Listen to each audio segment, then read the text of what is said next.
So anything you turn on will show up in the legend. But what you can see in the Lake Katrine area, these are the mall areas in Kingston. So you can see there are some old mines and a lot of big rooftops around the mall. If you see anything you click on that is turned on in these layers, it will give you information. So if I click on that, it will come up some information about what the mine is. If there's more than one layer turned on, then you'll see one of two, one of three, and you can use this little arrow. The other thing it pulled up was just what town we're in because that's turned on. So, so just a reminder that that's there, and you can turn all these on and off at once if you like. So I'm going to actually just turn these off for now, the solar opportunity areas. We'll perhaps come back to them later. The first thing that I like to do for general site selection is to get the lay of the land. So Alex walked you through the very orderly steps, but I'm going to go a little bit more in the way that I think about a site or kind of general criteria. So trying to get the lay of the land, I'm going to go first to that land use land cover map. Move this over here. I'm going to turn off some of these other lines so we have less stuff. And looking at that land cover map, remember the reds are more developed, the yellows and browns are open land covers, so it can be agriculture or mines or just areas that have been open but not fully developed. We see some little bit of agriculture here. We see the Esopus Creek running through north-south, and also this band of wet areas. And then over here, we get into the more mountainous area. And if I want to see a little topography, I can change what is called the base map. So the base map is the map, the general map on the bottom. So I can go here and make some choices. The terrain map kind of gives you a nice little lay of the land. Also, you can see the valley associated with the Esopus Creek, then some small ridges, and you can see the foothills of the Catskills here. Another nice way to look at the lay of the land is to skip ahead into the solar feasibility layers and just to look at that landform map that Alex showed that shows you where solar is more or less feasible. So blue is more feasible. It kind of pulls out for you where the flat areas, where the steeper areas, and in those steeper areas, if they're not facing south, they're going to be darker red. So those are three quick ways to get the lay of the land if you don't know your way around Lake Katrine in the town of Ulster. And then the next thing we'd like you to be thinking about is what are the resources we should avoid? So looking, for example, at biodiversity, there's a layer about important biodiversity areas. Again, if you click on something, you'll get a little bit of information. It's not going to give you rare species. You still have to go through the regulatory process and do surveys. But here we can see that it's an important area for fish, the Esopus Creek is. Or if I click on someplace else, it might be a terrestrial animal. So it's just to give you an idea of sensitivity biodiversity-wise. And another great layer is this forest core and edges. So it shows you the biggest chunks of forest, and in the lighter color, their edges. And generally, we want to avoid cutting into those cores. And notice that it doesn't include every little patch of forest. These are just the bigger patches that we want to try to avoid fragmenting any further. And we'll come back to this one in a little bit. So I'm going to park it right here. And wetlands. Wetlands also you can look at in this broader sense. You can look at the state regulated wetlands. Those are the biggest ones generally. You can look at, add in the smaller ones that are mapped by the National Wetlands Inventory. You can look at your various types of floodplains. And again, we see the areas light up here along Esopus Creek and then this kind of central dip right through the area. Now, this is not going to get rid of your need to delineate wetlands and to update these and to look at streams. But again, for this lay of the land and kind of general consideration. And the final thing I'd like to show is these protected areas. You don't want to be proposing developments in places that are already conserved lands and don't allow it, or that might raise a lot of issues with people around them. So again, if you click on an area that's turned on. Here we can see it's the Bluestone Wild Forest over here in the west. Now this is also streaming from a national data set, so it's not perfect. In fact, there's some scenic Hudson conserved land that isn't showing up here yet, but once they update that, it will show up. And also once it's available, we'll stream a New York State protected area data layer, which should be more accurate. So, and then finally, if we go back again to those, I have so many things open, which by the way, can slow things down for you sometimes, but I want to just turn on those major transmission lines. I think this is part of getting the lay of the land. So in Lake Katrine, you know, if we want to try to use a different base map here, someone asked in the other room about Topo Maps, so I can turn on a Topo Map. But you can kind of see the two major transmission lines are on the west side of the creek. So having done all of that, I'm going to zoom into a site now and look at some of these layers in that context. So some of you may know this place. Does anyone know this place? This is the old IBM Rec Center in, this is Kukuk Lane, if people know that. So this is a site that is no longer active. And I'm kind of interested in knowing whether it's a good place to put solar. So in the land cover map, this is one of the little yellow patches because it's an open, there's some open fields and forested areas. But you know, one thing that I can do right off the bat is looking at my reference layers. I'm gonna minimize some of these things. There's tax parcels. So now we can see it's actually these meadows that I'm interested in are part of a much larger parcel that is got a lot of forest. So actually, let me go back to my forest layer, which was under biodiversity. And let me just see how the forests are looking here. So it does turn out that the forest in this property is part of a large patch of forest. So I'm going to keep that in mind and trying to not build my panels even in here where it would bite off part of this forest core. And you can see an example of that biting off right down here. And not to pick on anyone in particular, but this is a regional water district area. But by opening this forest area, they've actually cut off this whole chunk of forest core. And now really the forest core ends right here. So that's what we want to try to avoid with those forest cores. Now, you know, because I'm not interested in the whole site, I'm not looking to clear these trees. I kind of want to draw my my area that I am interested in. So if I zoom in and zoom out, I can find it again. So there's a draw tool up here, and I'm going to try to draw a polygon, and I'm going to just use an outline, and I can just use my mouse now that that's turned on to click, and I'm going to outline these meadows that I'm interested in. And you got to make sure your click takes. So go slow. And there's some meadow here. And I want to, oops, click, click, click, move out to here and back out to the road. This is kind of my site. Now, if I made a mistake, I want to undo it. You can undo or you can clear it, but I like that. So I'm going to keep that for now. And now I can turn my, tax parcel data off and kind of, there it is. So that's pretty convenient. Now, if we go back to those solar opportunity areas, here's my little parked solar opportunity area. Two things I want to show you. One is there is in fact a site here. So if I click on that, there was a cleanup. It actually happened in this part of the site. So there's a lot of information about the remediation and the potential for solar from the EPA.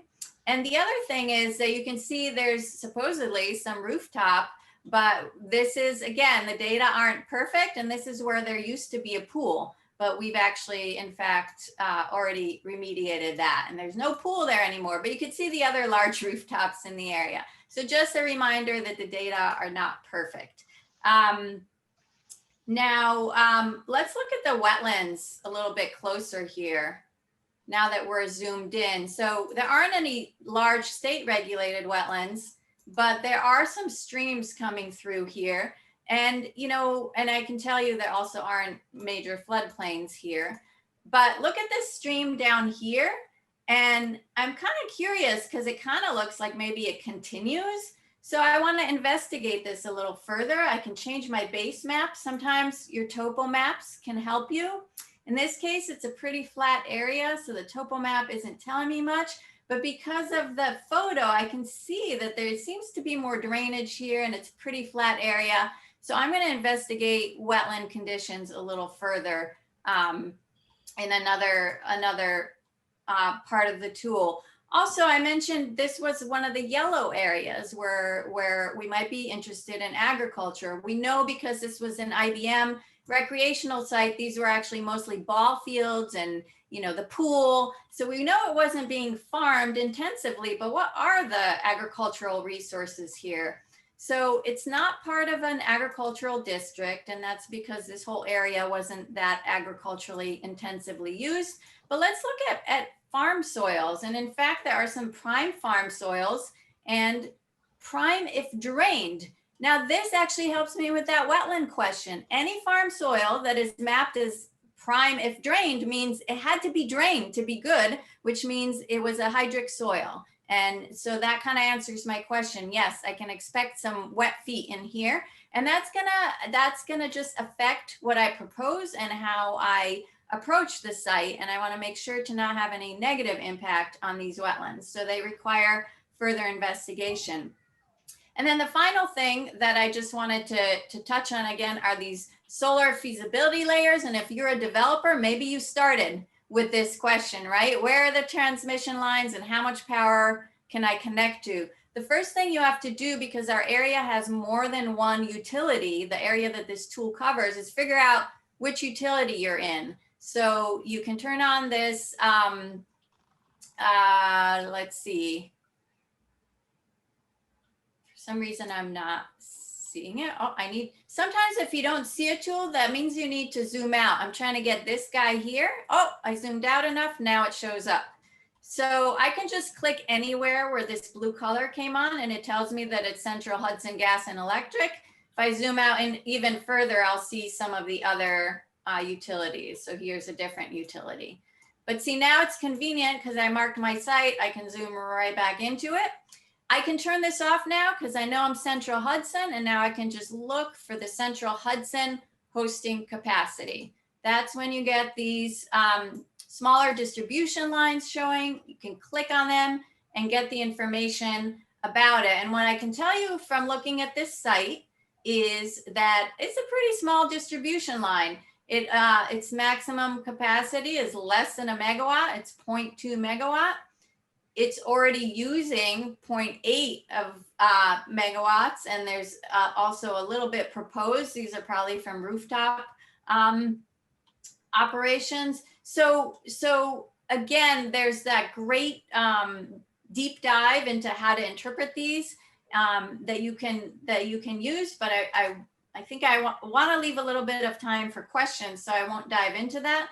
The last thing I'll say is that what I like to do is to always have this part 3 open side by side with my part 4. And because I am not an expert on hosting capacity and energy, I always have this, and I can always jump to a refresher about how to interpret these hosting capacity maps. So part 3 has tons of great information if you forget something, and you can very easily kind of go back and forth between part 3 and 4, and even have them open at the same time. So with that quick demo, I'd like to take any questions that people have. They can be about how I moved around the map or about specific resources and how I approached looking at a site. Happy to take either. And if they're not needing the tool, I can also, I will also stop sharing my screen so we can see each other. But Haley, maybe you can let me know if there's anything requiring the tool. Sure, I think we can do that going ahead. Nobody has put any questions in the chat, so I think, Emil, if you want to go ahead. Yeah, really quick. I just want to know how many windows do you recommend having open before the program kind of slows down, or it just becomes too much? Like, what would you recommend? So, I mean, it'll definitely depend on people's internet service, right? These are all, a lot of these data layers are streaming, you know, from their sources over the internet. However, you know, I have not experienced any issue with having multiple, like having part 3 or part 4, you know, open side by side. Where you run into trouble is if you open all these things and say, turn all the layers on, that's when you start slowing down and even crashing. And so if that starts happening, you just need to manage a little bit what you've got turned on all at once. And certain data layers just use up a lot more capacity than others. So one of the ones that uses a lot is, for instance, our forest cores. So it's fine, click, click, it comes on. But if you zoom out really quick, you're gonna wait. You're gonna wait. If you look at the lower right here, you can see it's loading, so nothing's broken, but it's gonna take a little while. So it's just you just have to play and see with your speed. But generally, we've been on it. We're on it concurrently right now. There's 2 other breakout sessions. That doesn't seem to be the problem. The only problem we seem to have is if you have too many big layers, big data layers open at once. I have a question. Walter Simon here from Greenberg. Can this tool have any applicability to battery storage facilities? Because we have an issue right now in the town looking at a battery storage facility and whether or not this tool will be helpful to us. That's my first question. And the other question is, from your experience, are towns in general, special permit codes really geared to this new technology, whether it's or solar panels? So I didn't hear the last part of that question, but I heard the first one.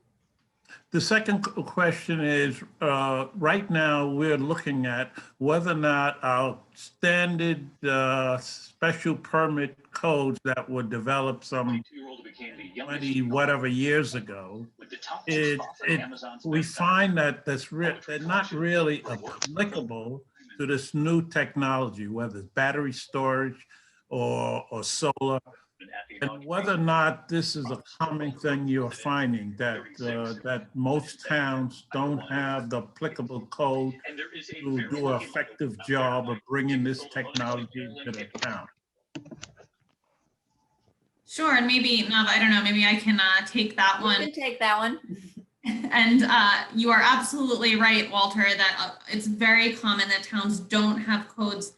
Either they don't have codes that deal with solar or battery storage at all, or if they do, they're really outdated and they're not really useful in terms of siting these facilities, because they sort of relegate them to areas where a developer would never want to site them. So Audrey mentioned at the beginning of our program that we've just released, literally just posted today, our solar zoning guide. It doesn't deal with battery storage, but I think that's a little bit of an easier technology to deal with in terms of planning and zoning.